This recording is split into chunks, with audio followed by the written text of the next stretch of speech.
నమస్తే, నేను మీ Ashok Kumar. Welcome to our channel. ఏదైతే అసెంబ్లీలో మనం ఒక తీర్మానం చేసుకున్నాము, అమరావతి ఆంధ్రప్రదేశ్కి ఏకైక రాజధాని, సుస్థిర రాజధానిగా ఉండాలని చెప్పి ఆ తీర్మానాన్ని కాస్త పార్లమెంట్కి పంపించడం జరిగింది.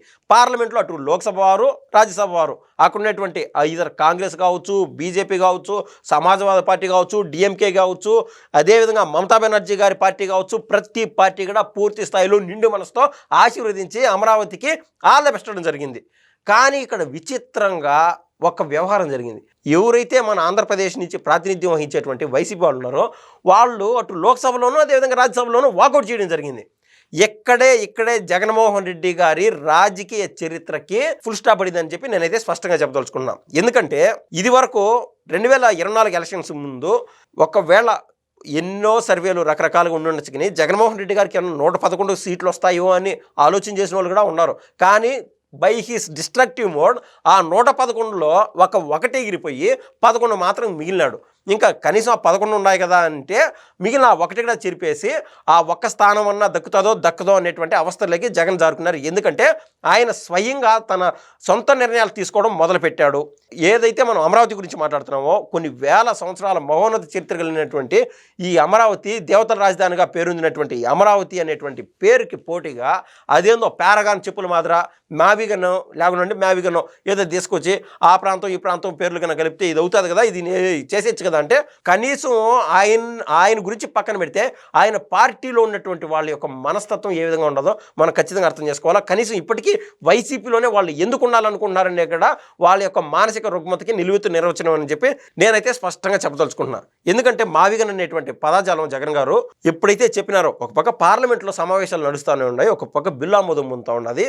ఈ సమయంలో ఆయన ఈ యొక్క అమరావతి యొక్క ఏదైతే షాప్ ఉన్నదో దాన్ని మసకవార్చే విధంగా ప్రత్యేకంగా సమావేశం పెట్టి మీడియా సమావేశాలు పెట్టి రికార్డెడ్ ప్రెస్ మీట్లలో ఆయన మాట్లాడినటువంటి తీరు, మచిలీపట్నం, విజయవాడ, గుంటూరు కలిపితే మావిగన్ అవుతుంది అని ఆయన చెప్పినాడు. ఆయన చెప్పకముందే అటు టీడీపీ వాళ్ళు, జనసేన, బీజేపీకి వాళ్ళతో సంబంధం కూడా లేకుండా ఎవరైతే న్యూట్రల్స్ ఉంటారో వాళ్ళు కూడా పులివెందులో కడపని తొలి 2 అక్షరాలు తీస్తే ఒక పదాజాలం వస్తుంది, ఒంగోలు, గుంటూరులో తొలి 2 అక్షరాలు తీస్తే పదం వస్తుంది, అదేవిధంగా ఇంకా గుంటూరు ఇంకా కొన్ని పదాలు కనుక కలిపితే ఇంకా వేరే విధంగా వస్తుంది, దెందులూరు పలానా గుంటూరు కలిపితే వేరే విధంగా వస్తుందని చెప్పి ప్రత్యేకంగా జగన్ గారిని ట్రోల్ చేయడం మొదలుపెట్టేశారు.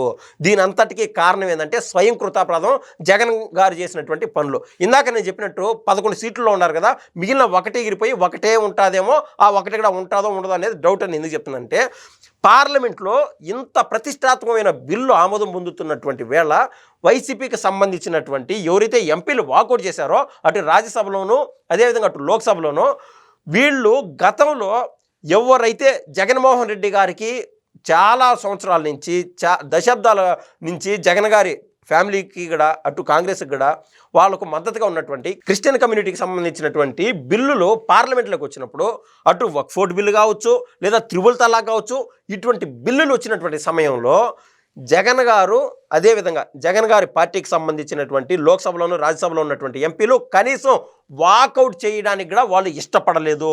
తద్వారా జనరల్గా అన్నం పెట్టేవాడికి సున్నం పెడితే ఏ విధంగా ఉంటుందో అదే మాదిర ఈ ముస్లిమ్స్ కమ్యూనిటీ పూర్తి స్థాయిలో జగన్ గారిని విభేదించడం మొదలుపెట్టేశారు. ఇప్పటిదాకా ఎదురుగా ఉన్నటువంటి శత్రువునైనా నమ్మచ్చగిని మన వెంటే ఉండి మనకి వెనుపోటు పడిచేటువంటి వ్యక్తిని జీవితంలో నమ్మకూడదు అని చెప్పి వాళ్ళైతే డిసైడ్ అయిపోయినారు. కమ్యూనిటీలు వారీగా ఎవరైతే వాళ్ళ యొక్క మత ప్రచారకులు కావచ్చు, దర్గాలో ఉన్నటువంటి పెద్దలు ప్రతి ఒక్కరు ఒక సమూహంగా ఏర్పడిపోయి మనం అవసరమైతే ఒకవేళ తప్పని పరిస్థితుల్లో బీజేపీకైనా మనం ఓటు ఇచ్చుకుని జగన్ గారికి లైఫ్ టైం మనం ఓటేసేటువంటి ఆవశ్యకత రాకూడదు. అది మనం అవమానం చేసుకున్నట్టే, మన తల్లిదండ్రులు అవమానం చేసినట్టే, మన బిడ్డలని అవమానం చేసినట్టే అని చెప్పి వాళ్ళు భీష్మించుకొని కూర్చున్నారు. అదొక రకం. మరో పక్కన మన రాష్ట్రంలో ఎవరైతే క్రిస్టియన్ కమ్యూనిటీకి సంబంధించినటువంటి కొన్ని పరిస్థితులు ఉన్నాయో, జగన్ గారు గతంలో పగడాల ప్రవీణ్ గారు చనిపోయినప్పుడు ఆయన యాక్సిడెంటల్గా చనిపోయాడు అనేది అందరికీ తెలుసు. అయితే దాన్ని కూడా రాజకీయం చేయడానికి కొంతమంది పుట్టుకొచ్చారు. ఆ వ్యవహారంలో కూడా కనీసం పగడాల ప్రవీణ్ గారికి రెస్ట్ ఇన్ పీస్ అని చెప్పడమో, వారి కుటుంబానికి దేవుడు అండగా ఉంటాడని చెప్పి కనీసం ఒక ట్వీట్ చేయడమో, ఇలా ఏ కోవలోనూ ఏ కోశాన చేయలేదు.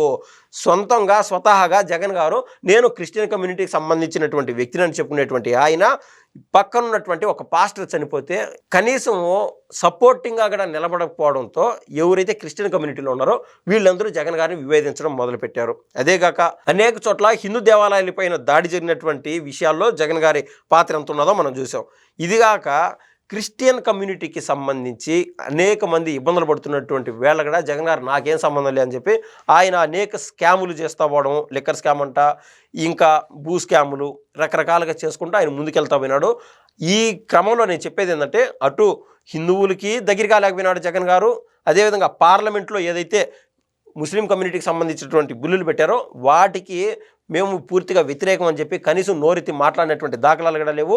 ఒకవేళ బిల్లు ఆమోదం పొందే టైంలో ఏ విధంగా అయితే అమరావతి సమయంలో అమరావతి బిల్లు వ్యవహారంలో బయటికి వెళ్ళిపోయినారో, వాకౌట్ చేశారో, ఆ మాదిరి పోవడానికి దమ్ము ధైర్యం లేదా జగన్ గారికి, మేము ఎందుకు సపోర్ట్ చేసామని చెప్పి ఈరోజు ముస్లిం కమ్యూనిటీ తలలు పట్టుకునేటువంటి పరిస్థితి కూడా రావడానికి జగన్ గారే కారణం అని చెప్పి వాళ్ళైతే భావిస్తున్నారు. ఇంకా పూర్తి స్థాయిలో క్రిస్టియన్ కమ్యూనిటీ ఇన్ని రోజులు మనమే అన్నం పెట్టినాము కానీ జగన్ గారు మనకే సపోర్ట్ చేయట్లేదు, ఏది ఏమైనా కూడా నేను హిందువునని చెప్పుకునేటువంటి డ్రామాలు చేస్తున్నాడు, ధైర్యంగా నికార్సుగా నేను క్రిస్టియన్ని అని చెప్పుకోలేనటువంటి పరిస్థితుల్లో జగన్ గారు ఉన్నారంటే అది పూర్తి స్థాయిలో క్రిస్టియన్ కమ్యూనిటీకి వ్యతిరేకమో, అబద్ధాలు చెప్పేవాళ్ళు మన కమ్యూనిటీలో ఉండకూడదు అని చెప్పి వారి దగ్గర ఉన్నటువంటి బైబిల్లో పూర్తి స్థాయిలో రాసినదంట.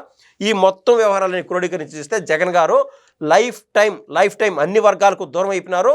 ఇంకా ఆంధ్రప్రదేశ్ ప్రజలకైతే అమరావతి వ్యవహారంలో పూర్తి స్థాయిలో దూరం అయిపోయారని చెప్పి నేనైతే ఫైనల్గా 11 నుంచి 1 పోయి 1 స్థానానికో 0 స్థానానికో పరిమితం అయ్యేటువంటి అవకాశాలు పూర్తి స్థాయిలో మెండుగా ఉన్నాయని చెప్పి నేనైతే భావిస్తున్నాను. ధన్యవాదాలు.